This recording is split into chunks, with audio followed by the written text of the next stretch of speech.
بسم اللہ الرحمن الرحیم۔ اونٹوں پر زکوٰۃ واجب ہونے کی تفصیل۔ زکوٰۃ ضرور ادا کریں، اور جب 121 سے 200 تک ہوں تو ان پر 2 بکریاں ہیں، اور جب 200 سے 300 تک ہوں تو ان پر 3 بکریاں ہیں، اور جب 300 سے زائد ہو جائیں تو پھر ہر 100 پر 1 بکری ہے۔ اور اگر کسی چرواہے کی بکریاں 40 سے کم یعنی 39 بھی ہو گئیں تو ان پر زکوٰۃ نہیں۔ ہاں، اگر ان کا مالک اپنی مرضی سے چاہے تو نفلی صدقہ کر سکتا ہے۔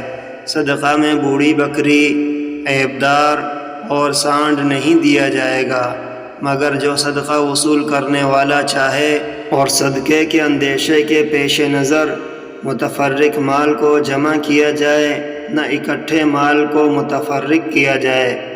اور جو مال 2 شریکوں کا اکٹھا ہو تو وہ زکوٰۃ بقدر حصہ برابر ادا کریں۔ چاندی میں 40واں حصہ ہے، اور اگر چاندی صرف 190 درہم ہو تو اس پر کوئی زکوٰۃ نہیں، الا کہ اس کا مالک ادا کرنا چاہے۔